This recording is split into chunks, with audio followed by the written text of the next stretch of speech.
기도하겠습니다. 살아계신 하나님 아버지, 죄로 인해 영원한 지옥의 형벌을 피할 길이 없던 우리를 긍휼히 여겨주시고 또 사랑해 주시어서 그 아들 예수 그리스도의 그 핏값으로 우리를 구속하시고 우리를 하나님의 자녀 삼아 주시니 감사합니다. 그것으로 끝나지 않고 우리를 주님의 귀한 신부의 자격을 주시고 또 그 신부의 믿음을 갖추어서 아버지 신부로 우리를 인정해 주시니 감사합니다. 주님이 다시 오시는 그날 신부의 믿음 가지고 또 신부의 자격을 갖추어 주님 만날 수 있는 그런 믿음을 우리에게 허락하여 주시옵소서. 오늘 예배하는 모든 성도들 가운데 주님께서 그 믿음을 허락해 주시고 또 그렇게 신부의 믿음으로 잘 준비할 수 있도록 우리 모든 성도들 성령 충만함으로 정말로 주님이 원하시는 뜻대로 거룩한 삶을 살아갈 수 있도록 주님 도와 주시옵소서. 세상 가운데 수많은 문제들이 있습니다. 질병으로 또 여러 가지 환경 가운데 임하는 문제들로 인하여서 고통당하며 또 그 가운데 믿음으로 기도하는 성도들 주님께서 그 중심을 보시고 그 믿음의 기도 가운데 역사해 주시어서 모든 영육 간의 문제들이 해결되어지게 하시고 마음껏 주를 위해 충성하는 그런 복된 삶이 이어질 수 있도록 주님 역사해 주시옵소서. 코로나 바이러스가 여전히 기승을 부리고 있습니다. 하루속히 이 코로나 바이러스의 질병이 떠나가게 하시고 우리 모든 성도들이 함께 예배하며 또 기도하며 충성하며 전도하는 그날이 속히 올 수 있도록 주께서 인도해 주시고 그때까지 우리 모든 성도들 하나하나 주님께서 지켜주시고 또 우리 교회를 지켜주시고 또 이 나라 민족을 주님께서 지켜주시고 보존하여 주시옵소서. 오늘도 부족하고 무지하고 연약한 자 하나님 말씀 들고 이 자리에 섰습니다. 성령께서 역사해 주시옵소서. 예수님의 이름으로 기도하옵나이다. 아멘. 오늘도 새벽 예배에 함께 하시는 모든 분들에게 하나님의 은혜와 또 사랑과 축복이 넘쳐나기를 주님의 이름으로 축원합니다. 오늘 함께 은혜 나누실 말씀은 누가복음 12장 6절부터 12절 말씀입니다. 누가복음 12장 6절부터 12절 말씀 함께 합독하시겠습니다. 참새 5이 아사리온 2에 팔리는 것이 아니냐. 그러나 하나님 앞에는 그 하나라도 잊어버리시는 바 되지 아니하는도다. 너희에게는 오히려 머리털까지도 다 세신 바 되었나니 두려워 말라. 너희는 많은 참새보다 귀하니라. 내가 또한 너희에게 말하노니 누구든지 사람 앞에서 나를 시인하면 인자도 하나님의 사자들 앞에서 저를 시인할 것이요 사람 앞에서 나를 부인하는 자는 하나님의 사자들 앞에서 부인함을 받으리라. 누구든지 말로 인자를 거역하면 사하심을 받으려니와 성령을 모독하는 자는 사하심을 받지 못하리라. 사람이 너희를 회당과 정사 잡은 이와 권세 있는 이 앞에 끌고 가거든 어떻게 무엇으로 대답하며 무엇으로 말할 것을 염려치 말라. 마땅히 할 말을 성령이 곧 그때에 너희에게 가르치시리라 하시니라. 아멘. 오늘은 누가복음 12장 6절부터 12절 말씀을 중심으로 성령이 곧 그때에 너희에게 가르치시리라 라는 제목으로 함께 은혜를 나누고자 합니다. 앞서 우리가 12장 1절부터 5절 말씀 가운데 과연 너희가 진정으로 두려워해야 할 자가 누구인가 라는 이런 질문을 주님께서 하십니다.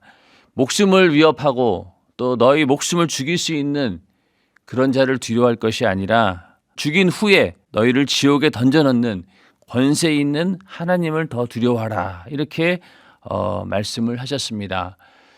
만약에 주님 말씀이 여기서 끝났다라고 하면은 제자들은 굉장히 두려움에 떨었을 것입니다. 왜냐하면은 인간들 앞에서 죽음 앞에서도 연약한 그런 존재인데 그보다도 더 우리를 지옥에 던져넣는 그 하나님의 심판대 앞에 섰다라고 했을 때 그 두려움이 얼마나 컸겠습니까?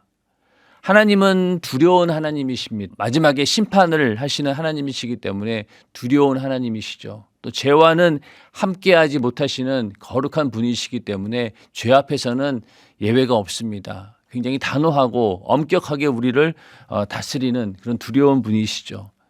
만약에 하나님께서 이렇게 두려운 하나님으로 끝났다라고 하면은 그 두려움에 휩싸여서 하나님에 대한 인식이 그 두려움 자체로 끝났을 것입니다. 그러나 하나님께서는 두려운 하나님이시지만 또 우리 인간을 끝까지 사랑하시는 사랑의 하나님이시기도 합니다.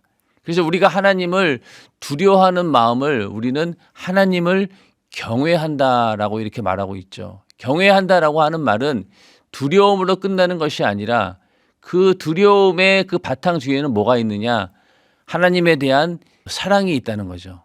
내가 은혜 받은 자로서 하나님의 사랑을 듬뿍 받은 자로서 감사하는 마음도 있고 또 그 은혜에 어떻게든 내가 화답해야 되겠다라고 하는 그런 마음도 있고 그런 사랑을 경험한 사람들에게서는 하나님은 두려운 하나님이기도 하지만은 그러나 또한 사랑의 하나님이십니다. 내가 받은 그 사랑의 그 크기와 넓이와 부피를 아는 사람은 하나님을 그냥 두려운 하나님으로만 대할 수 없다는 거죠. 그 안에서 진정으로 하나님을 사랑하고 또 존경하고 어떻게든 그 말씀에 따르고자 하는 그런 순종이 있기 때문에 그러한 것들이 합쳐져서 우리는 하나님을 경외한다라고 하는 것입니다. 오늘 읽으신 본문 6절부터 12절에도 너희가 하나님은 두려운 하나님이 아니다. 너희가 사람들 앞에서 핍박받으면서 목숨의 위협을 받고 그런 가운데 두려움에 떨 것이다. 그러나 그 두려움보다 더 큰 두려움이 네 영혼을 죽이는 하나님을 더 두려워하라 이렇게 말씀하면서 그러나 그렇게 두려운 하나님이지만은 너희를 정말로 뜨겁게 사랑하는 하나님이시다. 너희의 일거수일투족 심지어 너희의 모든 것을 다 알고 계시는 그런 분이 하나님이시다. 그러니 너희는 그 하나님의 그 영향권 안에 있으니 하나님의 통제권 안에 있고 하나님의 그 사랑 안에 있으니 너희는 두려워하지 말라라고 오늘 읽으신 6절부터 12절 가운데 주님께서는 말씀하고 있습니다. 참새에 대한 얘기가 나오는데 참새 5이 아사리온 2에 팔리는 것이 아니냐. 이 아사리온은 그 당시 이제 화폐 단위로 데나리온이라고 하는 화폐 단위가 있죠. 그 1데나리온이 그 당시 노동자의 하루 품삯입니다. 1데나리온이. 그런데 이 아사리온은 1데나리온의 16분의 1에 해당하는 그런 화폐 단위이죠. 1데나리온이 그 당시 노동자의 품삯이라고 하면은 그것의 16분의 1에 해당하는 것입니다. 아주 적은 액수죠. 예.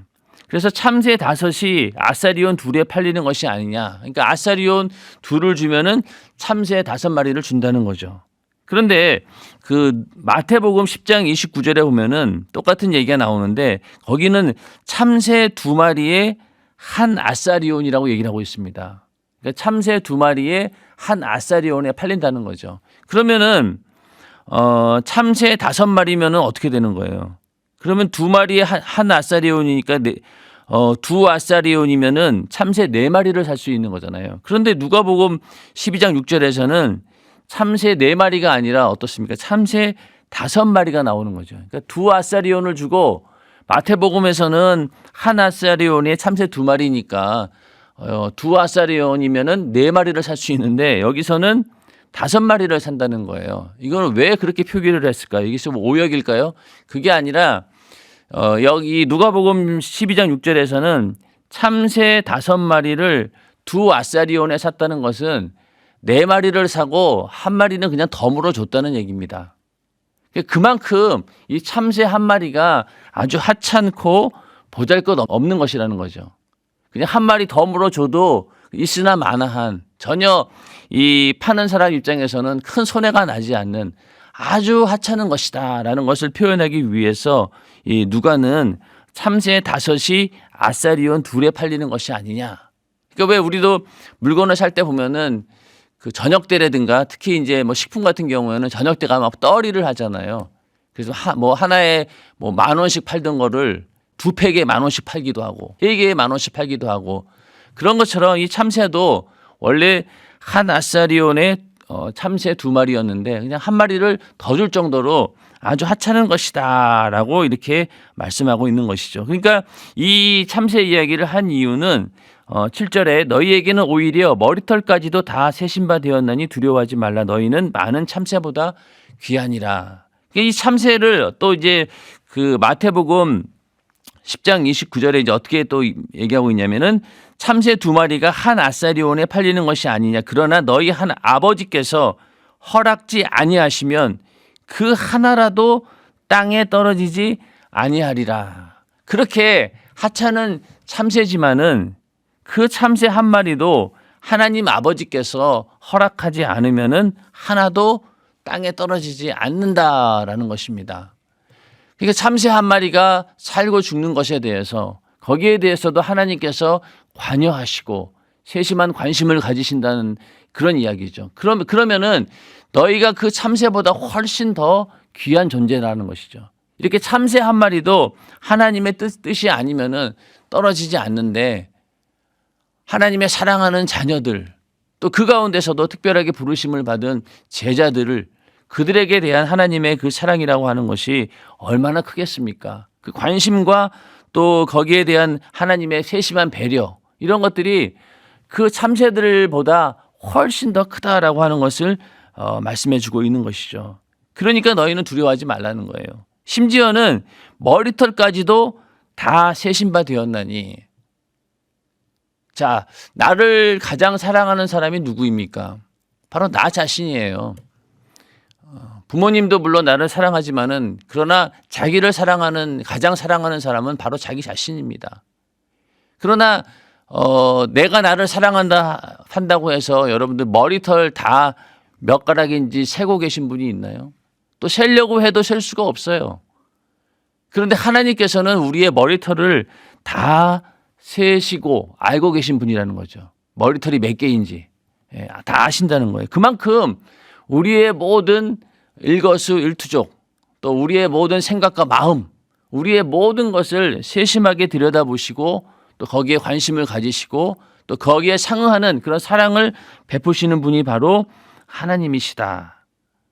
그런 하나님이 계시기 때문에 너희는 두려워하지 말라는 겁니다. 우리가 핍박받고 환난 가운데 있고 과연 예수를 부인하느냐 마느냐 그런 절박한 그런 상황에 있다 할지라도 그 상황 가운데 너희를 너무나 잘 아시고 또 너희를 너무나 뜨겁게 사랑하시는 그 하나님께서 너희와 함께 하신다. 그렇기 때문에 너희는 두려워하지 말라. 그렇게 하나님께서 너희와 함께하고 계시다라는 그 믿음 또 그것이 실제적인 일이고 그 일로 인해서 너희는 두려움을 이길 수 있다. 그것이 바로 환난과 핍박을 이기는 또 두려움을 이기는 능력이 된다라고 주님께서 지금 말씀하고 있습니다. 그러니까 하나님의 그 통제권, 영향권 하나 다 있다는 얘기죠. 예수를 시인하느냐 부인하느냐라고 하는 그런 상황 가운데도 또 너희가 예수 믿는다고 해서 죽이는 그런 상황이 온다 할지라도 그때 그 순간에도 하나님께서는 우리와 함께 계신다라는 것입니다. 많은 사람들이 고난과 고통 가운데 있을 때 또 목숨의 위협 앞에 있을 때 하나님이 살아계시면 이럴 수 있습니까? 도대체 하나님 어디 계십니까? 라고 외칩니다.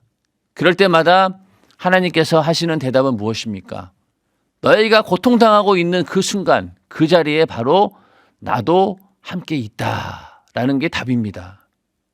그러므로 우리 육신의 입장으로 인간의 입장으로 봤을 때는 인간의 죽음이라고 하는 것이 최고의 고통이고 죽음 이후의 끝이라고 생각하기 때문에 그 앞에서 하나님의 도움이라고 하는 것을 우리는 기대하기를 그 죽음의 현장에서 우리를 건져내는 것이 구원이라고 생각하겠지만은 하나님 입장에서는 그게 아니라는 거죠. 그 죽음 이후에 더 영광스러운 순교자로서의 그 상이 있다라고 하는 것이죠. 그렇기 때문에 그 죽음을 초월할 수 있는 겁니다. 만약에 죽음 이후에 아무것도 없다라고 하면은 당연히 하나님께서 그 죽음의 위협으로부터 우리를 구해줘야 되겠죠.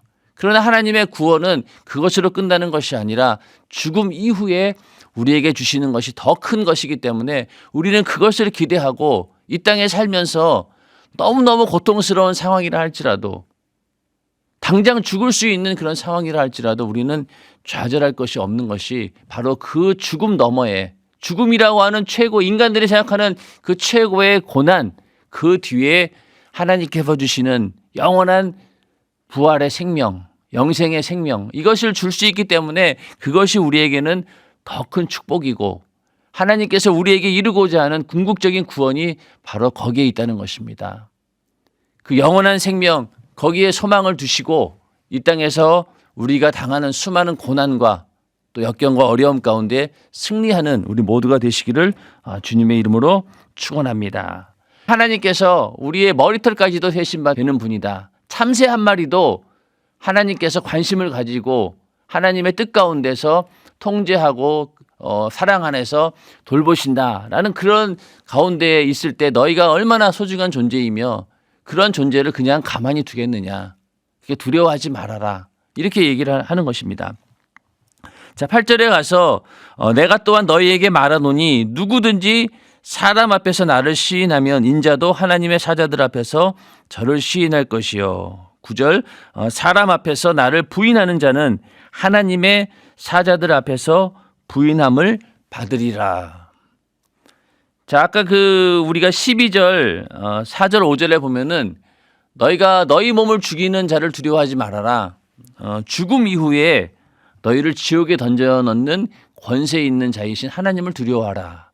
자, 우리가 하나님의 심판대 앞에서 나중에 그 지옥에 떨어지는 것, 물론 그것이 정말로 두려운 일이긴 합니다. 그러나 그거보다도 더 두려운 일이 뭐냐면은 주님께서 나를 부인한다는 그 상황이죠. 그거보다도 더 큰 절망은 없습니다. 모든 사람들이 나를 외면하고 모든 사람들이 나를 싫어하고 그런다 할지라도 끝까지 나를 사랑하시는 분이 바로 누구십니까? 바로 주님이십니다. 왜? 내 죄를 대신 담당하신 분이기 때문에. 그러므로 어느 누구도 나를 외면하고 부인하고 무시하고 나에게 신경도 쓰지 않고 나에게 등을 돌리고 그런다 할지라도 끝까지 나를 사랑해 주시는 분은 바로 주님이십니다. 인정하시면 아멘 하시기 바랍니다. 그러므로 그 주님의 그 사랑이 만약에 단절되어지고 주님이 나를 부인한다라고 하면은 그거보다도 더 큰 절망이 어디 있겠습니까? 지옥은 하나님으로부터 외면당한 자들이 모인 곳이 바로 지옥입니다. 더 이상 하나님의 은혜와 사랑이 조금도 들어갈 수 없는 그런 곳이 바로 지옥이죠. 그래서 그 지옥의 절망이라고 하는 것이 엄청난 거죠. 이건 영원한 절망이죠.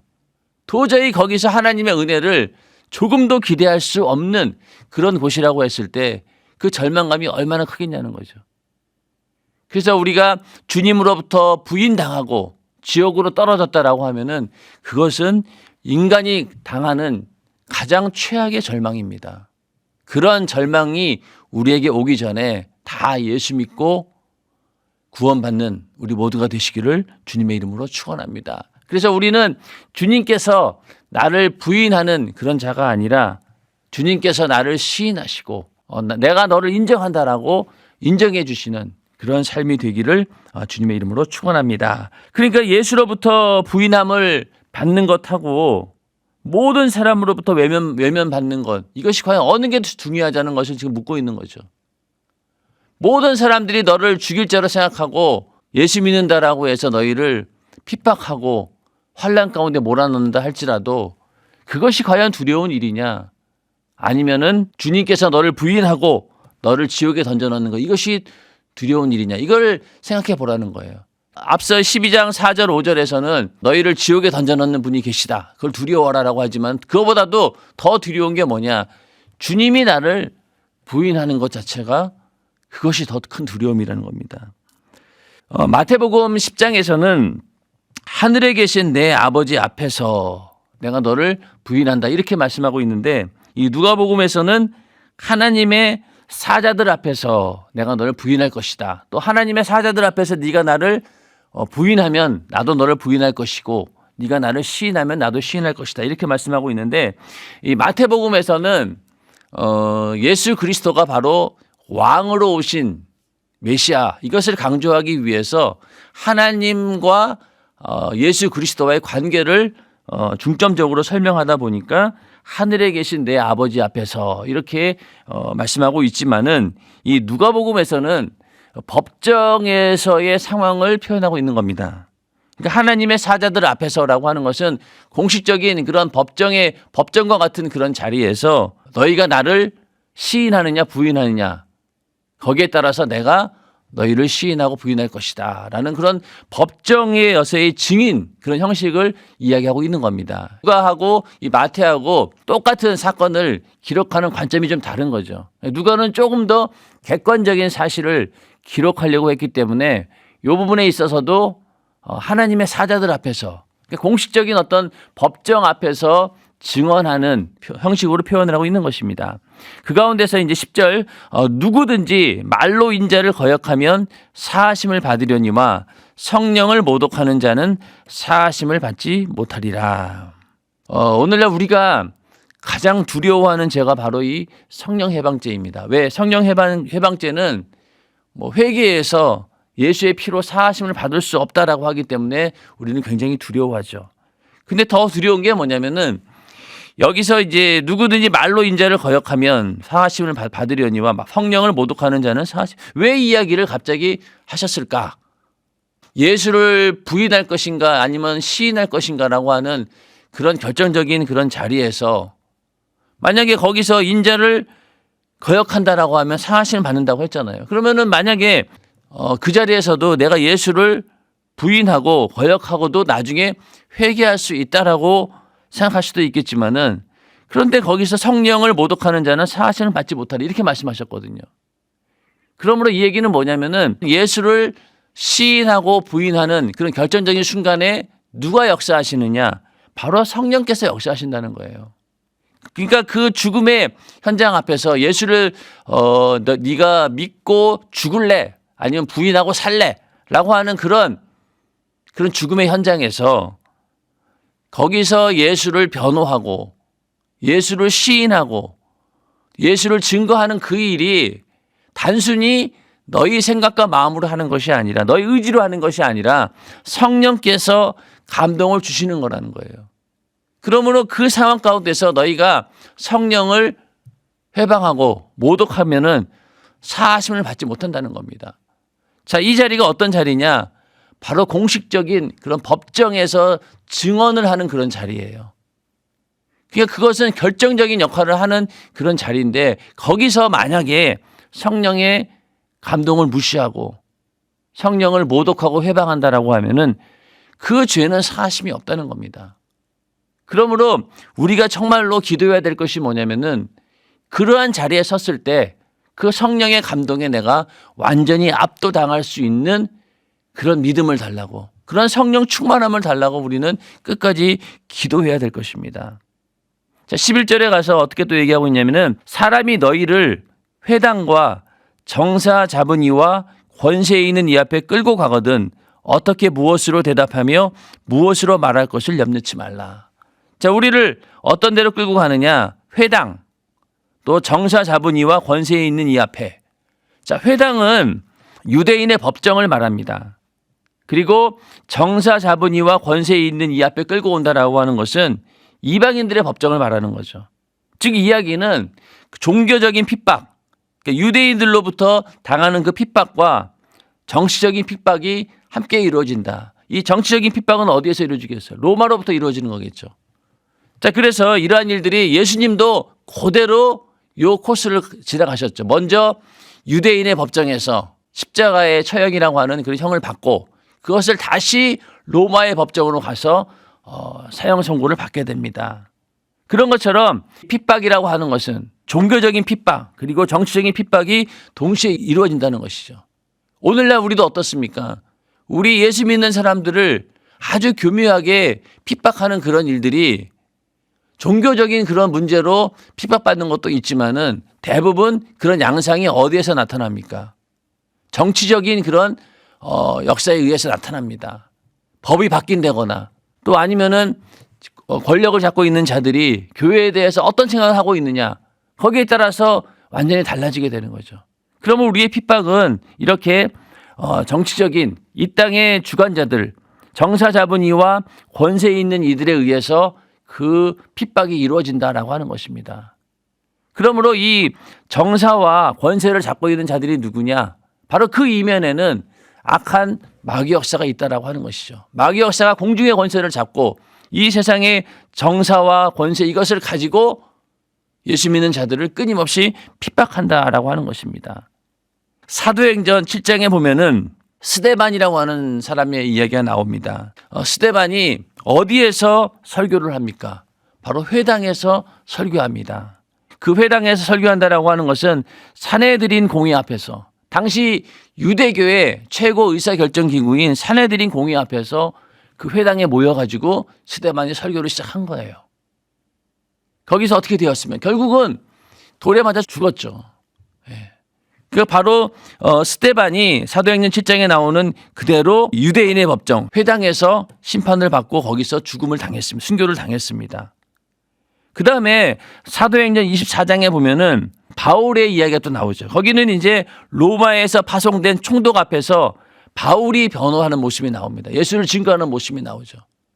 결국 주님께서 말씀하신 그대로 회당에서 또 당시 정사자분이와 권세에 있는 이 앞에 끌려가는 그런 모습이 실제적으로 사도행전에 나오게 됩니다. 그대로 이루어진 거죠. 지금까지도 이 사도행전 이후로 계속해서 똑같은 상황이 우리 예수 믿는 사람들에게 일어나고 있습니다. 지금도 많은 사람들이 예수 믿는다고 죽음을 당하고 또 정치적으로 종교적으로 핍박을 당하는 일들이 얼마나 많습니까? 그런 일들이 주님 때부터 시작해서 초대교회 오늘날까지 계속 이어져 가고 있다는 사실이죠.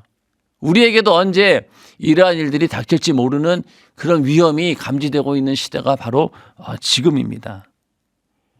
그래서 여기서 과연 우리가 어떻게 해야 되느냐? 염려하지 말라는 거예요. 어떻게 무엇으로 대답하며 무엇으로 말할 것을 염려치 말라는 것이죠. 마땅히 할 말을 성령이 곧 그때에 너희에게 가르치시리라. 성령께서 할 말을 주신다는 거예요. 그 사도행전 7장에 나오는 스데반의 설교를 보면은요, 굉장히 논리정연하고 설득력이 대단합니다. 유대인들을 설득하기 위해서 그는 창세기부터 유대인들이 능히 알고 있는 구약의 역사를 쫙 설명하면서 그들을 설득하죠.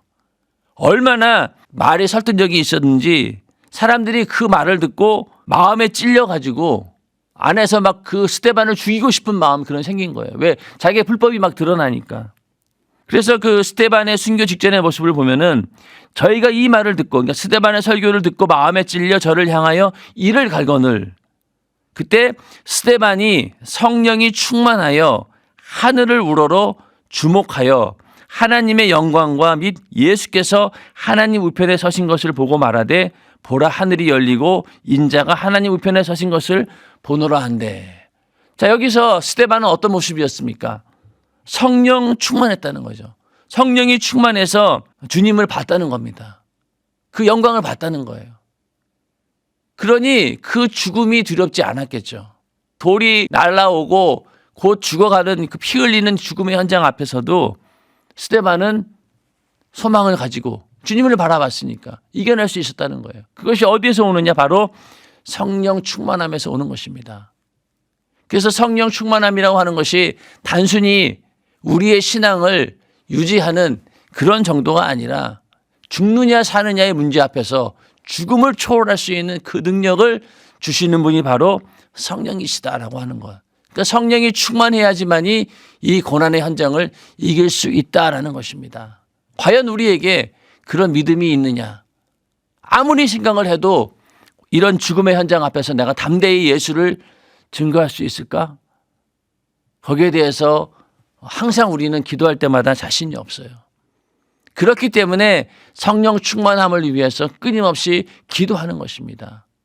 지금 우리가 성령 충만한 이런 상태를 계속해서 이어가지 않으면은 그 순간에 가서 성령 충만한다라고 해서 되어집니까? 그게 안 되어지는 거죠. 습관처럼 우리가 성령 충만함을 유지할 때 이 죽음의 현장 앞에서도 효력이 발생되는 것이지, 그냥 아무 기도하지 않고 성령 충만하지 않은 상태를 유지하다가 이때에 가서 하나님께서 갑자기 성령 충만함을 주신다? 그건 아니죠. 오히려 그 반대가 되겠죠. 육신의 생각이 더 커지고 두려움이 더 커지겠죠. 그러나 성령 충만함을 끊임없이 계속 유지해 왔다라고 하면은 그날도 똑같이 성령 충만함으로 함께한 날이기 때문에 능히 죽음까지도 이길 수 있는 그 능력과 두려움을 이길 수 있는 그 능력을 우리에게 주신다는 것입니다. 그러므로 주님께서 너희가 핍박을 이기는 방법이 무엇이냐? 먼저는 하나님을 두려워해라. 너희를 지옥에 던져놓는 그 권세 있는 하나님의 심판을 너희가 두려워해라. 사람의 시선과 외면과 사람들로부터 고립되는 그런 것들을 두려워할 것이 아니라 주님께서 너를 부인한다는 그 사실을 두려워하라라고 하는 것이죠. 그리고 내 모든 것을 다 아시고 주관하시는 하나님을 믿고 의지하라. 너는 절대로 너를 버리지 않을 것이다. 참새 한 마리도 떨어뜨리는 것이 하나님의 뜻 가운데 있을진데 내가 사랑하는 하나님의 자녀 또 예수의 제자들 하나님의 아들의 그 제자들을 과연 그냥 두시겠냐는 거죠. 그런 하나님을 믿고 의지하라. 그렇게 해서 두려움을 이겨내라라고 하는 것이고 그 모든 일들을 누가 주관하시느냐? 성령께서 주관하신다. 성령께서 역사하신다. 그러므로 너희가 그 순간 성령을 절대적으로 의지하고 성령 충만함에 있을 때 그 모든 죽음의 상황도 이길 수 있다라고 주님은 말씀하고 있습니다. 이 성령의 역사가 얼마나 중요한지는 우리의 신앙의 시작부터 고난의 절정에 이르기까지 또 죽음의 그 순간까지 성령께서 역사하신다. 결정적으로 우리를 부활할 수 있도록 우리를 인도하시는 분도 바로 이 성령이십니다. 누가는 이 성령의 역사를 바울을 통해서 너무나 잘 알고 있기 때문에 사도행전이 성령행전 아닙니까? 그만큼 성령의 역사를 너무나 잘 알고 있기 때문에 누가가 여기서 성령이 곧 그때 너에게 가르치시리라 이 말을 굉장히 강조하고 싶었던 거죠. 왜 성령의 역사가 얼마나 큰 것을 사도행전은 기록했으니 스데반의 죽음 또 바울의 로마에서의 그 변호하는 모습들 다 기록했잖아요. 그러므로 그 상황을 알고 이렇게 누가복음에서도 이렇게 주님의 말씀을 성령을 중심으로 기록을 하고 있는 것입니다. 그만큼 성령이라고 하는 것이 우리의 신앙생활의 시작이고 우리의 신앙을 절정으로 이끌어가는 결정적인 원동력이 되는 분도 바로 성령이시고 우리의 고난과 환난과 핍박 모든 것들을 이길 수 있도록 죽음까지도 초월할 수 있도록 우리를 만들어주시는 분이 바로 이 성령이십니다. 그러므로 성령 충만함으로 끝까지 우리가 믿음을 잘 지킬 때 이 죽음의 순간도 능히 이겨낼 수 있다는 것이죠. 우리는 핍박을 두려워할 것이 아니라 또 죽음을 두려워할 것이 아니라 주님께서 나를 부인하실 것을 두려워해야 되고 주님의 부인 그 뒤에 있는 바로 지옥의 형벌을 우리는 두려워해야 될 것입니다.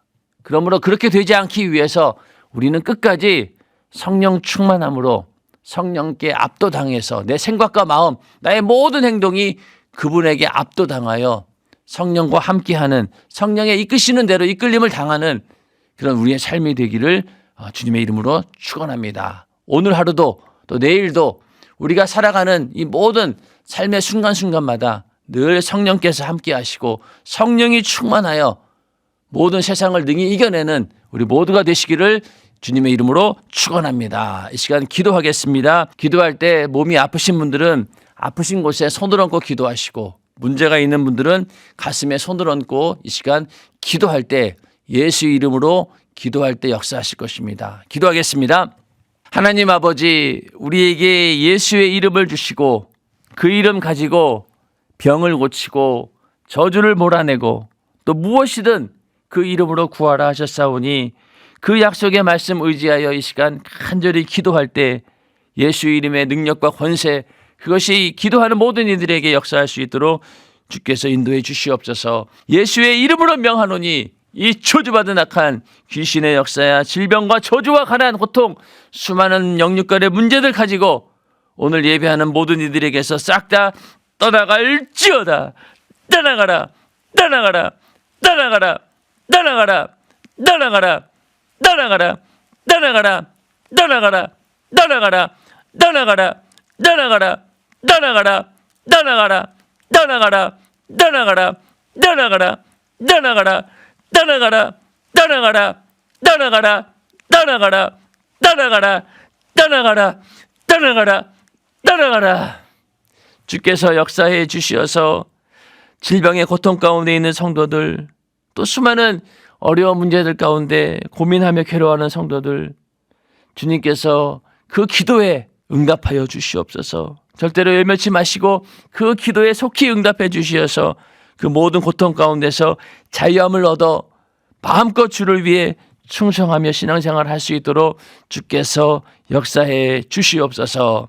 이 시간 두 손 번쩍 들고 기도하실 때 여러분들의 가지고 있는 문제들을 위해서, 또 여러분의 가정과 또 여러분의 직장 사업장을 위해서, 또 교회를 위해서, 특별히 담임 목사님의 영육간의 강건함을 위해서 이 시간 주여 삼창하시고 기도하겠습니다. 주여 주여 주여.